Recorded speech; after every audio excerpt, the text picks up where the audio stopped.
S ಶರತ್. Doctor, ಹಿತ health condition ಬಗ್ಗೆ ಏನಾದರೂ ಅಪ್ಡೇಟ್ ಇದೆಯಾ? ಶರತ್ ಪ್ಲೀಸ್, ನಾವು ಆಲ್ರೆಡಿ ಎಲ್ಲ ಥರದ ಮೆಡಿಕಲ್ ಟೆಸ್ಟ್ನ ಮತ್ತು ಎಲ್ಲ ಟ್ರೀಟ್ಮೆಂಟ್ನ ಸ್ಟಾರ್ಟ್ ಮಾಡಿದ್ದೀವಿ. ಬಟ್ ಹಿತ ಯಾಕೆ ಕೋಮಾಗಿ ಜಾರ್ತಾ ಇದ್ದಾಳೆ, ಅವಳು ಯಾಕೆ ಯಾವುದೇ ಟೆಸ್ಟ್ಗೆ ರೆಸ್ಪಾಂಡ್ ಮಾಡ್ತಾ ಇಲ್ಲ ಅಂತ ಗೊತ್ತಾಗ್ತಾ ಇಲ್ಲ ಶರತ್. ಆಲ್ರೆಡಿ ಎಲ್ಲ ರಿಪೋರ್ಟ್ಸ್ನು ನಾನು ಹೈಯರ್ ಸ್ಪೆಷಲಿಸ್ಟ್ಗೆ ಕಳಿಸಿದ್ದೀನಿ. ನಾವೆಲ್ಲರನ್ನೂ ಕ್ಲಾರಿಫಿಕೇಷನ್ ತೊಗೊಳೋದಕ್ಕೋಸ್ಕರ ವೆಯ್ಟ್ ಮಾಡ್ತಾ ಇದ್ದೀವಿ. ಇನ್ನೂ ನಮಗೆ ಕ್ಲಾರಿಫಿಕೇಷನ್ ಸಿಕ್ಕಿಲ್ಲ ಶರತ್, ಸ್ವಲ್ಪ ವೆಯ್ಟ್ ಮಾಡಿ. ಆನ್ಸರ್ ಸಿಗ್ತಿಲ್ಲ ಅಂದರೆ ಏನು ಡಾಕ್ಟರ್? ನನ್ನ ಮಗಳು ಜೀವಂತವಾಗಿದ್ರು ಇಲ್ಲದೆ ಇರೋ ಥರ ಇದ್ದಾಳೆ. ಒಬ್ಬ ತಂದೆಯಾಗಿ ನನ್ನ ಮಗಳನ್ನ ಕಾಪಾಡ್ಕೊಳಕ್ಕಾಗದೆ ಪ್ರತಿ ಕ್ಷಣ ಸಾಯ್ತಾ ಇದ್ದೀನಿ. ನೀವು ಸಾರಿ ಅಂತ ಹೇಳ್ಬಿಟ್ರೆ ಎಲ್ಲ ಸರಿ ಹೋಗ್ಬಿಡುತ್ತಾ? ನೀವು ಹೇಳ್ತಾ ಇರೋದು ನೋಡ್ತಾ ಇದ್ರೆ ನನ್ನ ಮಗಳು ಮತ್ತೆ ಮೊದಲಿನ ಥರ ಆಗ್ತಾಳೋ ಇಲ್ವೋ ಅಂತ ನನಗೆ ಭಯ ಆಗ್ತಾ ಇದೆ. ಹೋಪ್ ಕಳ್ಕೊಬೇಡಿ ಶರತ್. ಹಿತ ಯಾಕೆ ಕೋಮಾಗಿ ಹೋಗಿದ್ದಾಳೆ ಅಂತ ರೀಸನ್ ಗೊತ್ತಾಗ್ತಾ ಇಲ್ಲ. ಆ ರೀಸನ್ ಏನಾದರೂ ಗೊತ್ತಾದರೆ we can try to do something. See Sharath, ನಮ್ಮ ಪ್ರಯತ್ನ ನಾವು ಮಾಡ್ತಾ ಇದ್ದೀವಿ, ಎಲ್ಲ ಸರಿ ಹೋಗುತ್ತೆ, ಯೋಚನೆ ಮಾಡಬೇಡಿ. ನಿಮ್ಮನ್ನೇ ನಂಬಿದ್ದೀನಿ ಡಾಕ್ಟರ್, ಪ್ಲೀಸ್ ಅವಳನ್ನ ಉಳಿಸ್ಕೊಡಿ. Don't worry Sharath, be strong. ಏನಾದರೂ ಅಪ್ಡೇಟ್ಸ್ ಇದ್ದರೆ ನಾನೇ ಕಾಲ್ ಬ್ಯಾಕ್ ಮಾಡ್ತೀನಿ. Okay doctor. Thank you.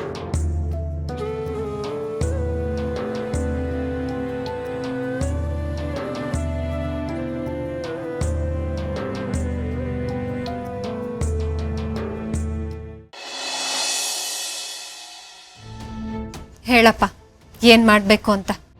ಆದರೆ ಅವಳ ಮುಖ ನೋಡು ಅಂತ ಮಾತ್ರ ಹೇಳಬೇಡ, ಅದು ನನ್ನಿಂದ ಸಾಧ್ಯ ಇಲ್ಲ. ದುರ್ಗಾ, ಈ ಮಹಾಪೂಜೆಯ ಸಂಕಲ್ಪದ ಹಾದಿ ಸಾಮಾನ್ಯ ಅಲ್ಲ. ಸಂಪೂರ್ಣ ಧ್ಯಾನ, ಅಂತರಂಗದ ದೃಷ್ಟಿ ಆ ಜಗನ್ಮಾತೆ ಪಾದಕ್ಕೆ ಸೀಮಿತ. ದೇವಿಯ ಬೀಜ ಮಂತ್ರ ನಿರಂತರ ಪಠಣ ಅವಶ್ಯ. ದೇವಿಯ ಬೀಜ ಮಂತ್ರ ಹೇಳ್ಬೇಕು ತಾನೆ? ಹೇಳ್ತೀನಿ ಬಿಡು. ಪ್ರಾಣ ರಕ್ಷಣೆ ಹೊರತು ಮನಸ್ಸಲ್ಲಿ ಬೇರೆ ಯಾವ ಆಲೋಚನೆ ಸಲ್ಲ. ಶ್ರದ್ಧೆ, ಭಕ್ತಿ, ಶ್ರೀರಕ್ಷೆ. ಸ್ವಲ್ಪ ವ್ಯತ್ಯಾಸವೂ ದೊಡ್ಡ ಹಾನಿ. ಸ್ವಲ್ಪ ಗಮನ ಚಲಿಸಿದರೂ ಈ ಸಿದ್ಧಿ ಪೂಜೆ ಶಕ್ತಿ ಭಂಗ.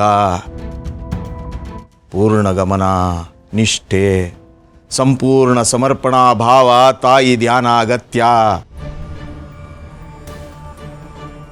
ಅನುಮಾನ ಬೇಡಪ್ಪ, ನಾನು ಮಾಡೋದನ್ನು ಪೂರ್ತಿ ಮನಸ್ಸಿಂದ ಶ್ರದ್ಧಾ ಭಕ್ತಿಯಿಂದನೇ ಮಾಡ್ತೀನಿ. ನನ್ನ ಜೀವ ಹೋದ್ರೂ ಸರಿ, ಪುಟ್ಟ ಮೇಡಮ್ ಪ್ರಾಣ ಉಳಿಸ್ಕೊಳ್ಳೋದಕ್ಕೋಸ್ಕರ ನಾನು ಈ ಸಂಕಲ್ಪನ ಮಾಡ್ತಾ ಇದ್ದೀನಿ. ನನ್ನ ಅಕ್ಕನ ನನ್ನಿಂದ ದೂರ ಮಾಡಿದ್ಲು, ಆದರೆ ಈಗ ಪುಟ್ಟ ಮೇಡಮ್ನು ನನ್ನಿಂದ ದೂರ ಮಾಡೋದು ಬೇಡ. ಇದಿಷ್ಟೇ ನಾನು ಅವಳ ಹತ್ರ ಕೇಳ್ಕೊಳ್ಳೋದು. ಐಗಿರಿ ನಂದಿನಿ ನಂದಿದ ಮೇದಿನಿ ವಿಶ್ವ ವಿನೋದಿನಿ ನಂದನುತೆ ಗಿರಿವರ ವಿಂಧ್ಯ ಶಿರೋಧಿನಿ ವಾಸಿನಿ ವಿಷ್ಣು ವಿಲಾಸಿನಿ ಜಿಷ್ಣುನುತೆ ಭಗವತಿ ಹೇಷಿತಿ ಕಂಠ ಕಾಪಾಡು ತಾಯಿ, ತಾಯಿ ಕಾಪಾಡು.